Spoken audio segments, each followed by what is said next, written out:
بسم اللہ الرحمن الرحیم نحمد و نصلی علی رسول الکریم اما بعد فاعوذ باللہ من الشیطان الرجیم ایاک نعبد و ایاک نستعین۔ اور میرے جتنے بھی جاننے والے ہیں سننے والے ہیں ان سب کو میرا سلام۔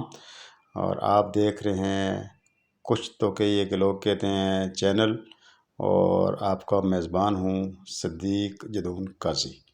کیسے ہیں آپ؟ خیریت سے ٹھیک ٹھاک ہیں؟ خوش رہیں، آباد رہیں۔ تو آج میں نے کافی دوستوں کی جو فرمائش تھی، جو پرسنلی جو فون کرتے ہیں، پرسنلی واٹس ایپ پہ جو میرے ساتھ رابطہ کرتے ہیں، ان لوگوں کی طرف سے کافی دوست کہ آپ فوجی ہیں، یعنی تو پھر آپ ہمیں ان کے بارے میں بتایا کریں کہ ان لوگوں کو نہیں پتہ تھا کہ ہم نے بھرتی کا کیا طریقہ کار ہوتا ہے۔ ویسے تو میرا یہ جواب نہیں تھا اس بارے میں بتانا، کیونکہ یہ آرمی کا ایک ادارہ ہے اور ان لوگوں کا یہ ہوتا ہے، ان کے ایک باقاعدہ جو شیڈولز ہیں ان کے مطابق جو طریقہ کار ہے وہ ان کے ذریعے سے ہوتا ہے۔ لیکن جو چیزیں مجھے معلوم ہیں وہ میں آپ کو بتا دوں گا۔ اور آپ لوگ بھرتی ہونا چاہتے ہیں، اچھی بات ہے، پاک فوج میں بھرتی ہونا چاہیے، خدمت کریں لوگوں کی اور اپنے ملک کی بھی خدمت کریں، اچھی بات ہے۔ پاک فوج بہت اچھا ادارہ ہے، اور اس میں جتنا بھی بندہ جھوٹ بولے کام ہے کہ یہ بہت اچھا ادارہ ہے، بہت ہی اچھا ادارہ ہے۔ اور اس میں آپ لوگوں کو جتنی زیادہ شمولیت اختیار کر سکتے ہیں، جس طریقے سے بھی آ سکتے ہیں آئیں۔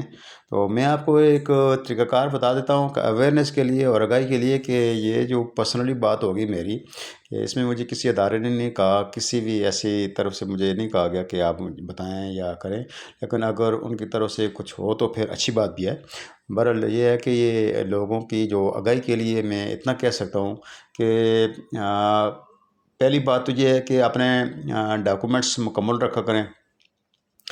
اخباروں میں اشتہارات آتے ہیں، نیوز پیپرز میں، اور اس کے علاوہ نیٹوں پہ بھی آج کل بہت آئیلیٹس ہو جاتی ہیں۔ جو آئی ایس پی آر کا جو ادارہ ہے وہ پریس ریلیز میں وہ ریلیز کرتا ہے یہ ساری جو شیڈولز ہیں۔ اور باقی بھرتی آفس میں بھی جتنے بھی ریکروٹمنٹ سینٹر ہیں، ان کو بھرتی جو آفس ہوتے ہیں ان کو ریکروٹمنٹ سینٹر بولا جاتا ہے، اور وہ بھرتی آفس ہوتے ہیں، وہاں پہ آپ جا کے بھرتی ہونے کے لیے جو ہے نا اپلائی کر سکتے ہیں۔ اب کئی لوگوں کو سینٹروں کا نہیں پتہ تھا، علاقوں کا نہیں پتہ تھا۔ سب سے پہلے تو میں اب لوگوں کو علاقہ بھی بتا دیتا ہوں اور سینٹر بھی بتا دیتا ہوں۔ بڑے اچھے اچھے سینٹر ہیں۔ پہلی تو بات یہ ہے کہ آپ سب سے پہلے اگر ایبٹ آباد اور ہزارہ کی طرف سے اگر آپ لوگ اپلائی کرنا چاہتے ہیں تو وہ بہت نزدیک ہے۔ ایبٹ آباد میں 3 سینٹر ہیں بڑے مانے ہوئے، ان میں ایف ریجمنٹ ہے، بلوچ ریجمنٹ ہے، اور AMC آرمی میڈیکل کور، اور چوتھا جو ہے وہ ان لوگوں کا ہے، ان آفیسران کا ہے جو آپ کی کمانڈ میں آتے ہیں، جو کمانڈ کرتے ہیں آرمی کو، وہیں سے وہ بھرتی ہوتے ہیں، سلیکٹ ہو کر آتے ہیں اور وہ بھرتی ہوتے ہیں۔ ان کو کہتے ہیں پاکستان ملٹری اکیڈمی، کاکول۔ تو کاکول بھی وہاں پہ ہے، کاکول جگہ ہے، تو وہاں پہ اس جگہ پہ وہ لوکیشن تھی کاکول کی، اور اس لیے اس کو کاکول کا نام دیا گیا جی، PMA پاکستان ملٹری اکیڈمی۔ ٹھیک ہے جی۔ اب 4 چیزیں یہ ہو گئی ہیں، آپ دیکھ لیں۔ پھر انہی علاقوں میں مانسہرہ کے قریب اور بٹگرام کے قریب بٹراسی اور شنکیاری، یہاں پہ بھی GLCs وغیرہ کے لیے جو سلیکٹ ہو کر آتے ہیں، جو سروسز میں ہوتے ہیں ان لوگوں، لیکن وہاں پہ جو لوکل لوگ ہیں وہ تو بھرتی ہو سکتے ہیں۔ وہاں پہ بہت بڑی ہوتی ہے، اکثریت ہوتی ہے بھرتی ہونے کے لیے، میجورٹی ہے بھرتی ہونے کے لیے، خاص کر جو سویلین کریوز ہیں، یعنی سویلین عملہ جو ہے وہ بھرتی ہو سکتا ہے۔ وہ طریقہ کار ان کا جو ہے وہ وہاں پہ وہ شیڈول دیتے ہوں گے، اس کے مطابق وہ آپ پتہ کر لیں، معلومات کر لیں وہاں پہ جو مقامی لوگ ہیں۔ تو اس کے بعد آپ کو لے چلتے ہیں جناب جی مردان میں۔ مردان میں آپ کو بہت بہترین سینٹر ملے گا، اس کا نام ہے جی پنجاب سینٹر۔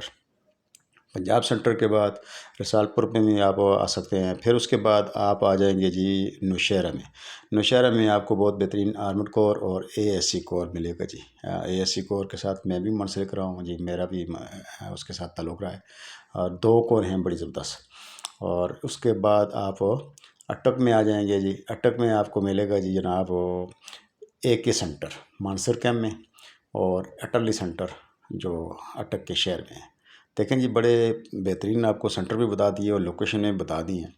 اور وہاں پہ آپ یکم تاریخوں میں یا ان کے لگ بھگ وہاں پہ وہ چسپاں کر دیتے ہیں باہر کہ بھرتی ہونے کی ڈیٹس وہ ہوتی ہے کانسٹیبل پہ ہوتی ہے، یعنی جو جتنی بھی قومیں ہوتی ہیں ان پر بھی زیادہ تر بھرتی ہوتی ہے۔ آزاد کشمیر کی جو ارینجمنٹس ہیں وہاں پہ جو آزاد کشمیر کے لوگوں کے لیے بھی زیادہ ہوتی ہے، مقامی لوگوں کے لیے بھی ہوتی ہے، آؤٹ ڈور لوگوں کے لیے بھی ہوتی ہے۔ ٹھیک ہے جی، یہ آپ کو بتا دیا جی۔ اس کے بعد آپ چلے جائیں جی حیدرآباد میں چلے جائیں جی، وہاں پہ سندھ ریجمنٹ کا ہے۔ پھر کراچی میں ملیر میں آرڈننس سینٹر ہے، اور میزائل کی یونٹیں ہیں، میزائل کا سینٹر ہے وہاں پہ، اور اپنا ایئر ڈیفنس کا۔ دیکھیں جی بہت ہی زبردست ہو گیا، ایمنٹیز ہیں بہت ہی ساتھ تعاون کرتی ہیں۔ اس کے بعد کوئٹہ میں EME کا سینٹر ہے، وہاں پہ آپ دیکھیں رابطہ کر سکتے ہیں۔ اس کے علاوہ FC کے لیے بھرتی ہوتی ہے جو پنڈ دادر خان اور یہ منڈی بہاؤالدین، وہاں پہ زیادہ تر لوگ رینجرز وغیرہ ان لوگوں کی بھرتی ہوتی ہے، وہاں پہ ان کے بھی سینٹر ہیں۔ ریکروٹمنٹ سینٹر ہیں راولپنڈی میں بھی ہے، پشاور میں بھی ہے، اور اپنا کوئٹہ میں ہے، سرگودا میں ہے، یعنی بڑے شہروں میں لاہور، کراچی، کوئٹہ، بڑے شہروں میں سب میں تقریباً یہ ہے سینٹر بھرتی ہونے کا، تو آپ بھرتی ہو سکتے ہیں۔ اس کے لیے طریقہ کار یہ ہے کہ ٹریڈ وائز ہوتے ہیں، ٹریڈ کے لیے جو ٹریڈ ہوتے ہیں، یعنی جو آکوپیشن جو اپنا پیشہ ہوتا ہے، یعنی آپ نے کس کام میں آپ نے مہارت رکھنی ہے یا کس کام میں آپ جانا چاہتے ہیں، وہاں پہ اس کس کام میں آپ آگے کام کریں گے، جاب کریں گے، خدمت کریں گے۔ کوئی اسٹور کیپنگ کے لیے ہوتا ہے، اسٹور مین ہوتا ہے، کوئی کوک ہوتا ہے، کوئی ڈرائیور ہوتا ہے، کوئی کلرک ہوتا ہے، ہر ٹریڈ ہے وہاں پہ، یعنی جتنے بھی لوگ جو سکل ہیں، جتنے بھی ہنرمند لوگ ہیں وہ اس میں ان کو ٹریڈ کہا جاتا ہے، وہ ٹریڈ کے ذریعے بھرتی ہوتی ہے۔ اور بھرتی کا طریقہ کار یہ ہے کہ اسی ٹریڈ کے مطابق اس کی کوالیفیکیشن بھی ہوتی ہے، کوئی مڈل ہے، کوئی پرائمری ہے، کوئی زیادہ میٹرک ہے، پھر FA ہے۔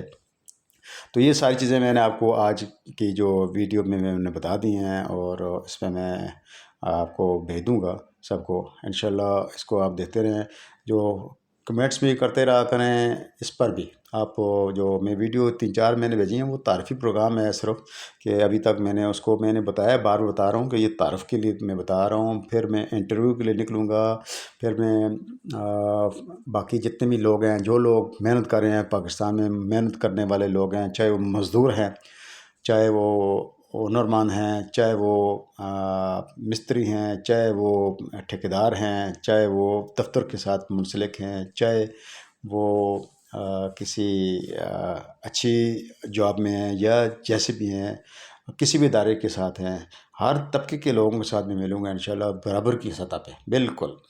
اور کسی قسم کا کوئی لین دین کا معاملہ نہیں ہے انشاءاللہ، کوئی دھوکہ نہیں ہے، کوئی فراڈ نہیں ہے۔ اس کو آپ میری جو باتیں اب یہ اس کو دیکھ کے لوگ کہتے ہیں یار یہ باتیں کر ایسا تو ایسے کر کے پھینک دیتے ہیں۔ آپ لائک بھی کیا کریں، سبسکرائب بھی کریں، ویوز بھی دیں، اور اچھی بات چیت کریں، اور مجھے اس پہ بتائیں بھی۔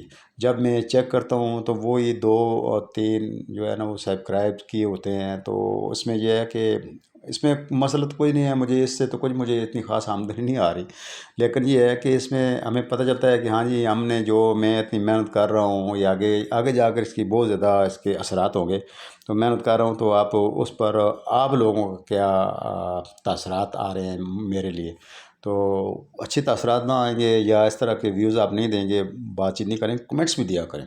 آپ تقریباً ہر علاقے میں، تقریباً ہر ضلع میں، ہر تحصیل میں، یعنی جس طرح میں اپنے علاقے میں ہوں، یہاں پہ ہزروں میں ہوں، اٹک میں بار بار اپنے علاقے کا اس لیے بتاتا ہوں کہ باہر کے لوگوں کو پتہ چلتا رہے کہ یہ ہمارے علاقے کا بندہ ہے، ہزروں کے علاقے کا بندہ ہے، ہزروں کی نمائندگی کر رہا ہے، اٹک کے علاقے کا بندہ ہے، اٹک کی نمائندگی کر رہا ہے۔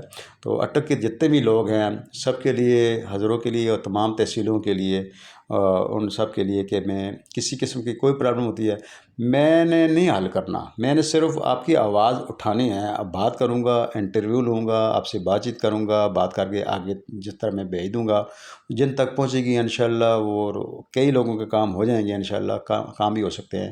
کئی لوگوں کو پرابلم ہوتے ہیں، بہت دھوکے ہو رہے ہیں، بہت فریب ہو رہے ہیں، اور لوگ فارن کنٹری کے لیے بہت زیادہ پیسے لوگوں سے بٹور رہے ہیں۔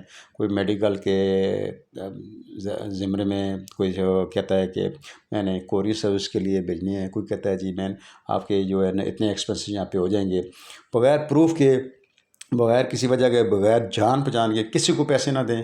میں آپ کو بار بار کہہ رہا ہوں کہ آپ کسی کے ساتھ لین دین نہ کریں۔ ہاں کسی بندے کو آپ کی ضرورت ہے، یعنی وہ کہتا ہے کہ ہاں جی کہ مجھے ورکرز کی ضرورت ہے، تو جب اس کو ضرورت ہے، اس نے ایڈ کیا ہے، تو پھر وہ اس کی رسپانسبلٹی میں آتی ہے کہ وہ ساری چیزیں تیار کر کے دے۔ تو پیسے تو وہ بعد میں اس کی تنخواہ سے بھی کاٹ سکتا ہے۔ یہ تو نہیں ہے کہ اگر اس نے 4 لاکھ یا 2 لاکھ یا 3 لاکھ روپیہ اس نے لگایا ہے تو اس کو ورکر بھی مل رہا ہے، ورکر کام کرے گا، اس کی تنخواہ سے وہ کاٹ لے، چاہے وہ پہلی تاریخ کو، پہلی مہینے میں کاٹ لے، دوسرے میں کاٹ لے، یا 3 4 مہینوں میں کاٹ لے، اتنے ہی پیسے کاٹے گا، اتنے ہی پیسے خرچہ آئے گا، اتنے زیادہ ہو جائیں گے، زیادہ تو نہیں آتے۔ اب 40 40 50 50 لاکھ روپیہ تو بنتا نہیں ہے کہ وہ آپ دے نہ سکیں اور وہ آپ کو کاٹ لے۔ تو بات یہ ہے کہ اس کا آپ لازمی خیال رکھیں، دھوکے سے بچیں، ٹھیک ہے جی۔ اور بار بار بتا رہے ہیں، باقی یہ ہے کہ سب کا خیال رکھیں، ہر بندے کی عزت کریں۔ عزت احترام جو ہے نا، وہ آپ ان لوگوں کے نہیں کر رہے ہوتے ہیں، آپ عزت احترام اپنے لیے کر رہے ہوتے ہیں۔ جو کچھ بھی کرنا ہے آپ نے اپنے لیے کرنا ہے۔ میں آپ کو بتاؤں، جو بھی دنیا میں نظام چل رہا ہے وہ اپنے لیے کر رہے ہیں، کسی کے لیے نہیں کرنا ہے۔ آپ نے اپنے لیے کرنا ہے، نہ کسی ماں کے لیے کرنا ہے، نہ باپ کے لیے کرنا ہے، نہ بیٹے کے لیے کرنا ہے، نہ بیوی کے لیے، نہ بچے کے لیے، بچی کے لیے، نہ کسی رشتہ دار کے لیے۔ آپ نے جو کچھ بھی کرنا ہے وہ اپنے لیے کرنا ہے۔ اچھا کریں گے اچھا ملے گا، برا کریں گے برا ملے گا، یہ میں آپ کو بتا رہا ہوں۔ تو باقی جو ہے کہ کسی کے بارے میں کوئی ایسی بات نہ کریں، اور کوئی بندہ یہ نہ سمجھے ہم یہ ویڈیو وغیرہ یا بھیج دیتے ہیں تو یا کر لیتے ہیں تو اس میں کوئی بندہ کہے کہ ہم پر ذاتی طور پر کسی پر کوئی بھی کسی قسم کی ہم بات نہیں کرتے ہیں، کسی پر نہ کیچڑ اچھالتے ہیں، نہ کسی پر ہم تنقید کرتے ہیں۔ میں کالم لکھنے والا بندہ ہوں، آپ کو پتہ ہے، بے ضرر سا انسان ہوں، کسی کو تکلیف نہیں دی ہے، اور تکلیف دے کر ہم خوش نہیں ہوتے ہیں۔ ہم کہتے ہیں کہ کسی کا کام ہو جائے تو بہتر ہے، انسانیت کی خاطر۔ ہم کوئی بڑے بندے نہیں ہیں، کوئی اتنے بڑے ایم این ایز وغیرہ نہیں ہیں، کوئی سیاستدان نہیں ہیں، عام سے ورکر ہیں، چاہے کسی بھی کے ساتھ ہوں۔ لیکن یہ ہے کہ ہم ورکر کی حیثیت سے ہم کام کر رہے ہیں۔ ورکر ہوتا ہے، اور ورکر کی بہت عزت ہوتی ہے اگر آپ سمجھیں تو، اور ورکر کا خیال رکھا کریں۔ اس لیے آپ میرا ساتھ دیں، اور کام کے سلسلے میں باقی لوگوں کے مسائل ہیں، ان پر میرے نمبرز ہیں، بات کر سکتے ہیں۔ آگے تو میں جا کے سلسلہ شروع کروں گا، ابھی تو نہیں، لیکن یہ ہے کہ نمبر آپ لوگوں کے پاس سیو ہو، اور جن لوگوں نے میرے کالم پڑھے ہیں یا دیکھتے ہیں یا میری ویڈیو پہلے دیکھی ہے، میں نے نمبر وغیرہ بھیجے ہیں، ان لوگوں کو تو پتہ چل گیا ہے۔ نئے لوگ جو بھی ہیں ان لوگوں کو میں بتا دیتا ہوں کہ میرا جو نمبر ہے وہ 0315 ہے 80746663، 031580746663، ٹھیک ہے جی۔ صدیق جدون قاضی میرا نام ہے جی، اور میں عام سے بالکل متوسط طبقے کا بندہ ہوں، اور بالکل عام سے بندہ ہوں، اور ریکویسٹ بیس پہ میں نے کام کرنا ہے، کسی کو زور زبردستی والا کام نہیں ہے، ریکویسٹ کرتے ہیں۔ اب ایک بندے نے، کتنے بندوں نے کہا تھا جی یہ آرمی کے ہم بھرتی ہونا چاہتے ہیں جی، ہمیں پتہ نہیں ہوتا جی، لوکیشن کا نہیں پتہ ہوتا جی، یہ ہوتا ہے وہ ہوتا ہے، تو اس کے بارے میں نے بتا دیا۔ تو اس سلسلے میں نے بتانے کا مجھے کوئی خاص وہ نہیں ہو رہا تھا کہ کیونکہ ہے تو میرا جاب کے ساتھ ریلیٹڈ ہے، یعنی میں بھی آرمی سے ریٹائر ہوں، تو تھوڑا بہت مجھے معلوم ہے۔ تو باقی کچھ چیزیں ایسی ہوتی ہیں جو نہیں بتائی جا سکتی ہیں، وہ ان لوگوں نے بتانی ہیں جو وہاں سے کنسلٹنٹ ہیں۔ تو بہرحال وہ چیزیں میں نہیں بتا رہا، نہ بتا سکتا ہوں۔ تو باقی جتنا مجھے پتہ تھا وہ میں نے بتا دیا ہے جی۔ ہو سکتا ہے کہ آپ لوگوں کو اچھا لگے۔ اللہ تعالیٰ آپ سب کو خوش رکھے، آباد رکھے، سلامت رکھے جی۔ آپ دعا میں مجھے یاد رکھا کریں۔ آپ کا دعا گو صدیق جدون قاضی۔